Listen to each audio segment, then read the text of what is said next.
अस्सलाम वालेकुम स्टूडेंट्स, कैसे हैं आप सब। उम्मीद है आप सब खैरियत से हैं।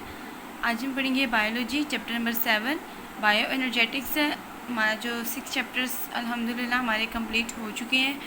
आज हम अपना नेक्स्ट चैप्टर स्टार्ट करेंगे। चैप्टर नंबर 7 बायो एनर्जेटिक्स है। बायो का मतलब क्या होता है लाइफ, एनर्जेटिक का मतलब क्या एनर्जी। तो लिविंग थिंग्स में, लिविंग ऑर्गेनिजम्स में जो एनर्जी है वो किस तरह बनती है, किस तरह टूटती है, वो किस तरह वन फॉर्म से दूसरी फॉर्म में ट्रांसफ़र होती है, हम इस चैप्टर में डिस्कस करेंगे। कुछ मैकेनिज़म्स हैं जो फोटोसिंथेसिस की हम बात करते हैं, रिस्पायरेशन का बात करते हैं, तो वो इंपॉर्टेंट मैकेनिज़म्स हैं जो हम इस चैप्टर में स्टडी करेंगे। तो इस चैप्टर में हम थोड़ा सा देख लेते हैं।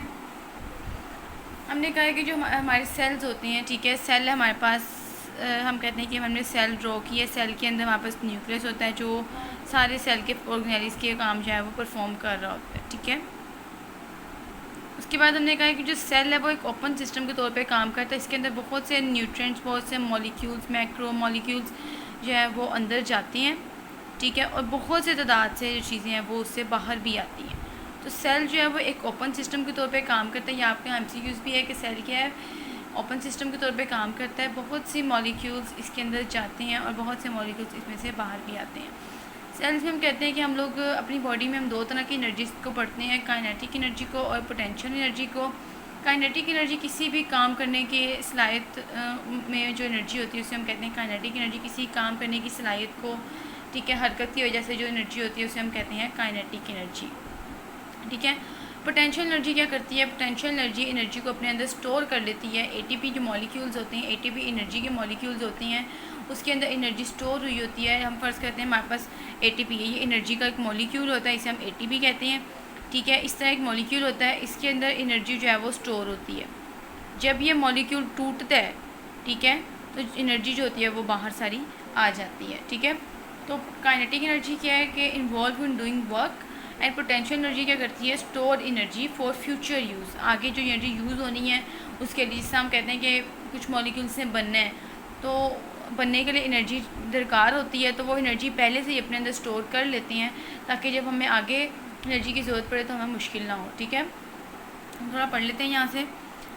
Chapter number 4 describe the structure of cell and chapter number 6 mention the role of enzymes in cellular functions है। चैप्टर नंबर 4 में हमने सेल्स के बारे में अच्छे तरीके से स्टडी किया था। सेल्स के बारे में, सेल ऑर्गेनेली के बारे में हमने किया था। इतनी ज़्यादा ऑर्गेनेलीज हमने पढ़ी थी वहाँ पे। उसके बाद चैप्टर नंबर 4 में हमने एंजाइम्स पढ़े थे कि बायोकेमिकल रिएक्शन को किस तरह वो कैटेलाइज करते हैं, किस जो फैक्टर्स हैं, किस किस फैक्टर्स पे वो काम करते हैं। We studied that cells are like open system, substances are entering and leaving the cell all the time. Inside cell substances are broken down and new substances are formed. Energy drives all these processes in a cell. In living organisms, energy exists in two forms: kinetic energy or potential energy. Kinetic energy is actively involved in doing work and potential energy is stored for future use. Potential energy is stored in the chemical bonds as it released as kinetic energy when these bonds break. उन्होंने कहा है कि अगर हम कहते हैं कि हमारे पास ये मॉलिक्यूल है, ठीक है, ये सब बॉन्ड्स होते हैं, हमने कहा था ना, जिसे हम कहते हैं कि क्लोरीन है, तो ये आपस में किस तरह कनेक्ट होते हैं, दो एक बॉन्ड के ज़रिए। तो उसने कहा है कि जो बॉन्ड्स के अंदर पोटेंशियल एनर्जी स्टोर होती है, ठीक है, जब ये बॉन्ड टूटता है, जब ये बॉन्ड की ब्रेकडाउन हो जाती है, तो ये एनर्जी जो रिलीज़ होगी वो किस सूरत में रिलीज़ होगी, काइनेटिक एनर्जी की सूरत में। जब तक एनर्जी बॉन्ड्स में स्टोर है तब तक हम उसको क्या कहेंगे, पोटेंशियल एनर्जी। जब ये बॉन्ड्स ब्रेक होते हैं, टूटते हैं, टूटने के नतीजे पे जब एनर्जी रिलीज़ होती है तो उस एनर्जी को हम क्या कहेंगे, काइनेटिक एनर्जी, ठीक है। नेक्स्ट हमारा टॉपिक है bioenergetics and the role of ATP है। ये आप लोगों को इंट्रोडक्शन में अच्छी तरीके से समझा दिया। अब हम इसको डिस्कस करते हैं। बायो एनर्जेटिक्स बेसिकली होता क्या है। डिफाइन है आपकी बायो एनर्जेटिक्स की, is the study of energy relationship and energy transformation conversion in living organism.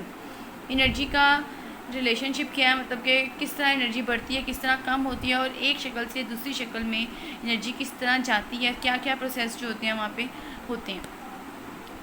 तो पहला हम देखते हैं organisms obtain energy by metabolising the food they eat और प्रिपेयर। हमने एक पढ़ा था कि हम कोई भी चीज़ खाते हैं तो उसको ब्रेकडाउन होती है हमारे अंदर जाके। जाहिर सी बात है, हम कोई चीज़ खाते हैं तो हमारे अंदर बहुत सारे केमिकल्स होते हैं जो उस फूड को ब्रेक डाउन करते हैं। जब हमारे खुराक है, फ़र्ज़ करें हम लोग कहते हैं रोटी का टुकड़ा खाते हैं, हम लोग उसको कार्बोहाइड्रेट्स कहते हैं, ठीक है। हम कहते हैं, हम फ़र्ज़ कर लेते हैं कि इसमें 20 किलो जॉल एनर्जी स्टोर होती है कार्बोहाइड्रेट में। जब हम भी खाते हैं हम रोटी का नवाला हम खाते हैं तो उसके अंदर एनर्जी होती है। जब एनर्जी हमारे उस नवाले के अंदर है तब तक वो क्या होगी, पोटेंशियल एनर्जी। जब एक नवाले के अंदर एनर्जी स्टोर होगी तब तक हम इसे कहेंगे पोटेंशियल एनर्जी। जब ये हमारा जो कार्बोहाइड्रेट नवाला है रोटी का, हम कहते हैं कि ये टूटेगा अंदर जाके, वो कहते हैं तोड़ देते हैं, अंदर जाके जब तोड़ेगा तो जो एनर्जी इसमें से निकलेगी उसे हम कहेंगे काइनेटिक एनर्जी। जब तक एनर्जी स्टोर होती है उसे हम कहते हैं पोटेंशियल एनर्जी। जब एनर्जी रिलीज़ हो जाती है तो किस फॉर्म में रिलीज़ होती है, in the form of kinetic energy. ठीक है। Food contain potential energy in its bond, even ये आप बता दी, जिससे मैंने कार्बोहाइड्रेट्स की रोटी के नवाले की आपको बताई है, उसके अंदर पोटेंशियल एनर्जी स्टोर होती है। When these bonds are broken down, जब ये बॉन्ड्स टूटते हैं, large amount of kinetic energy is usually release. ये मैंने आपको बता दिया, जब तक हम लोग रोटी का नवाला साबित है उसके अंदर क्या एनर्जी है, पोटेंशियल एनर्जी। जब रोटी का नवाला हम खा लेते हैं वो छोटे छोटे पीसेस में डिवाइड हो जाता है तो उसमें कौन सी एनर्जी निकलती है, kinetic energy. Some of this energy stored in the form of potential energy in the bonds of ATP molecules. ATP energy के मॉलिक्यूल्स होते हैं। ठीक है, ये एनर्जी होती है एटीपी जो हमारी बॉडी में ज़रूरत होती है, हमारे सेल्स को ज़रूरत होती है। या आप लोग आगे जाकर डिटेल में पढ़ेंगे एटीपी। वैसे इसको जो फुल फॉर्म होती है एटीपी की, इसे कहते हैं एडिनोसिन ट्राईफॉस्फेट। मैं यहाँ पर लिख देती हूँ, अगर हम एटीपी की बात करते हैं तो इसकी फुल फॉर्म होती है एडिनोसिन ट्राईफॉस्फेट। ठीक है, टी है एडिनोसिन ट्राईफॉस्फेट। ठीक है, तो वो क्या करते हैं, जो एनर्जी होती है इनके मॉलिक्यूल्स में स्टोर हो जाती है। जब ये एटीपी के मॉलिक्यूल्स टूटते हैं, ब्रेकडाउन जब इनकी होती है तो एनर्जी जो होती है in the form of kinetic energy release हो जाती है। While the rest escapes as heat, कुछ जो मॉलिक्यूल्स हैं, अगर हम कहते हैं हमारे पास बहुत ज़्यादा वाफर मिकदार में खुराक आ गई है तो हम क्या करते हैं, हम उस कहीं जो है ना, हम लोग जितनी हमें ज़रूरत होती है हम लोग वो खा लेते हैं। ठीक है, उसके बाद जो बाकी हमारे पास बचते हैं हम उसको क्या करते हैं, हम उसको अपने रेफ्रिजरेटर्स में, फ्रिज में हम उसको स्टोर कर लेते हैं। ठीक है, उसके बाद जो वेस्ट हो जाती है उसको हम क्या कहते हैं, जो हम कहते हैं कि जी हम अब हमारा ये दिल नहीं कर रहा खाने को, हम उसको क्या करते हैं, हम उसको फेंक देते हैं। इस तरह उन्होंने कहा है कि अगर हमारे पास फ़र्ज़ करें हमारे पास एनर्जी, हम कहते हैं हमारे पास 20 किलो जॉल एनर्जी है। ठीक है, इसमें से उसने 15 किलो जॉल एनर्जी जो है ना वो स्टोर कर ली है।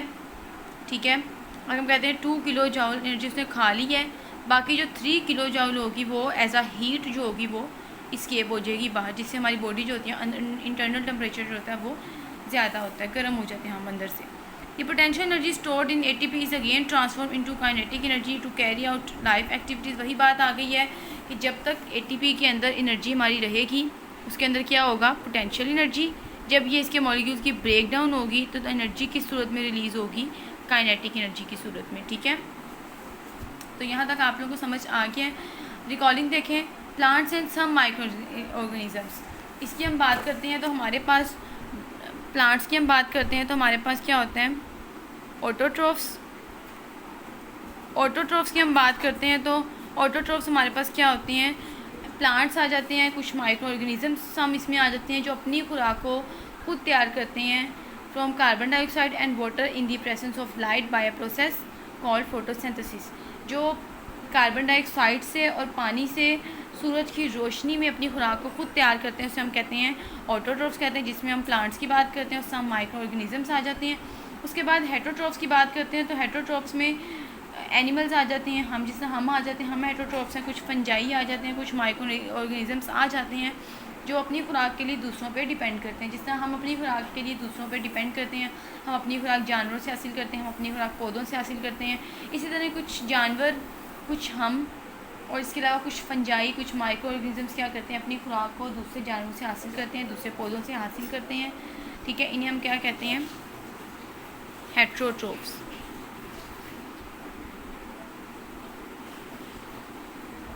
ठीक है, तो ये रिकॉर्डिंग देख लें।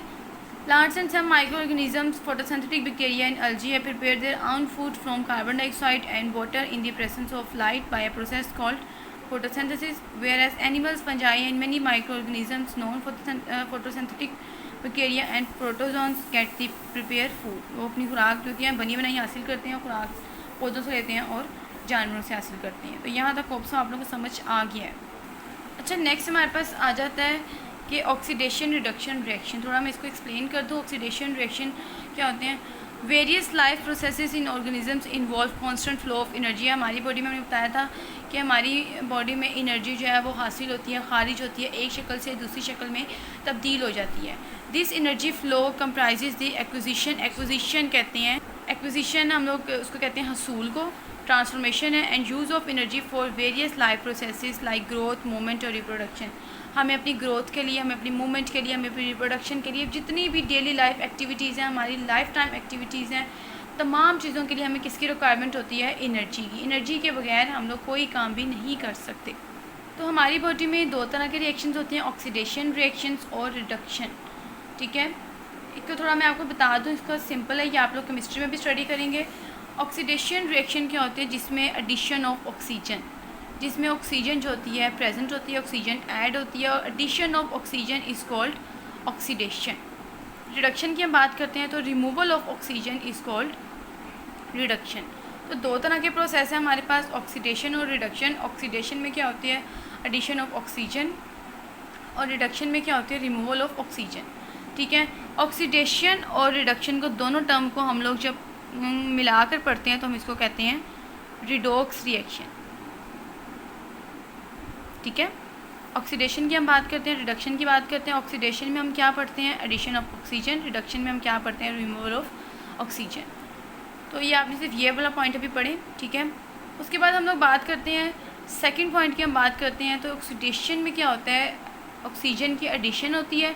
हमने पढ़ा कि हम लोग जो हैं वो मैटर है, मैटर किससे मिलके बना होता है? डिफरेंट टाइप्स ऑफ एटम्स है, डिफरेंट टाइप्स ऑफ मॉलिक्यूल्स से। ठीक है, तो जाहिर सी बात है, जब हम मैटर हैं तो हमारे अंदर एटम्स भी प्रेजेंट हैं। जब हमारे अंदर एटम प्रेजेंट हैं तो हमारे अंदर, हम कहते हैं कि हमारे अंदर इलेक्ट्रॉन्स भी प्रेजेंट हैं, हमारे अंदर प्रोटॉन्स भी प्रेजेंट हैं। इसके अलावा हम ये बात करते हैं कि हमारे अंदर different types of atoms present होते हैं, जिसमें हम लोग कहते हैं कि अगर ऑक्सीडेशन का प्रोसेस है तो ऑक्सीडेशन में आपने सिंपल पढ़ना है addition of oxygen, removal of hydrogen, lose of electrons. सिर्फ यहाँ तक आपने पढ़ना है, आप लोगों को लेक्चर में समझाया जाएगा कि क्या चीज़ें हैं। सिर्फ आप पहले ये देखें, जहाँ पे आप ऑक्सीडेशन का मतलब पढ़ेंगे, प्रोसेस पढ़ेंगे, इट्स मीन कि यहाँ पे ऑक्सीजन की एडिशन होगी, ऑक्सीजन होगी, इसमें हाइड्रोजन नहीं होगी। हाइड्रोजन अगर होगा भी तो वो रिमूव कर दिया जाएगा रिएक्शन में।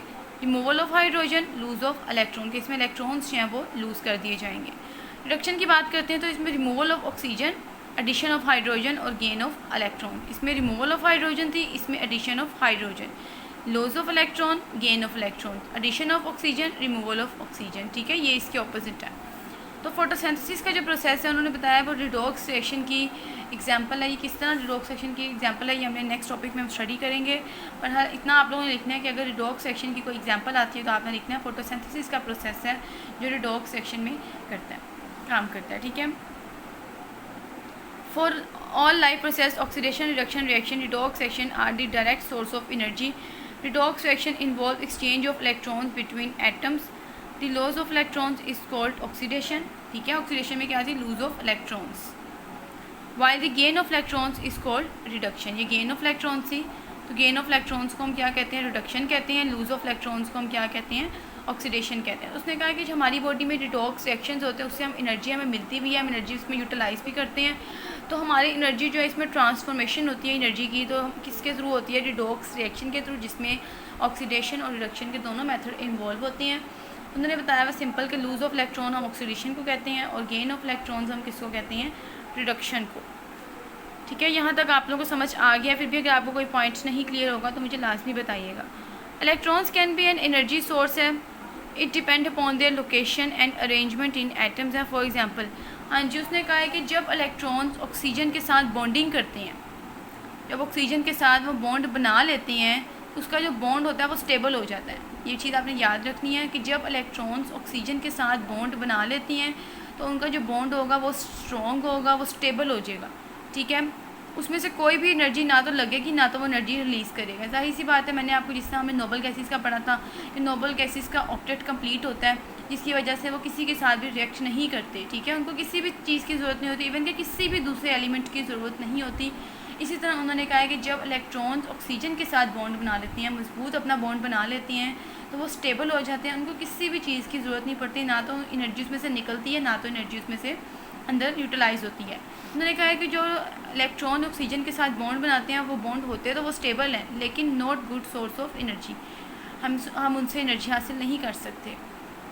एक तरफ हमारे पास पहला केस ये आ गया, इलेक्ट्रॉन्स ने ऑक्सीजन के साथ बॉन्ड बनाया है। दूसरा केस हम कहते हैं कि जब इलेक्ट्रॉन्स हाइड्रोजन या कार्बन के साथ बॉन्ड बनाते हैं, instead of bonding with oxygen, oxygen के साथ बनाने के बजाय वो किसके साथ बॉन्ड बना देते हैं, हाइड्रोजन और कार्बन के साथ। तो उनके बॉन्ड जो होते हैं वो कितना होते हैं, अनस्टेबल। बेसिकली उसने बॉन्ड बनाना किसके साथ था, ऑक्सीजन के साथ। उसने ऑक्सीजन के साथ बॉन्ड नहीं बनाया, उसने किसके साथ बना लिया, हाइड्रोजन के साथ और कार्बन के साथ। उसने दूसरे एलिमेंट्स के साथ बॉन्ड बना लिया instead of bonding with oxygen. उसने ऑक्सीजन के साथ बनाने की बजाय उसने जब हाइड्रोजन और कार्बन के साथ बॉन्ड बनाया तो उसका बॉन्ड अनस्टेबल है।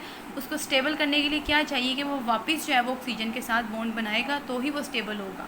तो इस सूरत में जब भी पहले इनके साथ बॉन्ड बनाता है, फिर इनकी बॉन्डिंग को वो छोड़ के इसके साथ जब बॉन्ड बनाता है ऑक्सीजन के साथ, तो इस सूरत में बहुत सी एनर्जी खारिज होती है।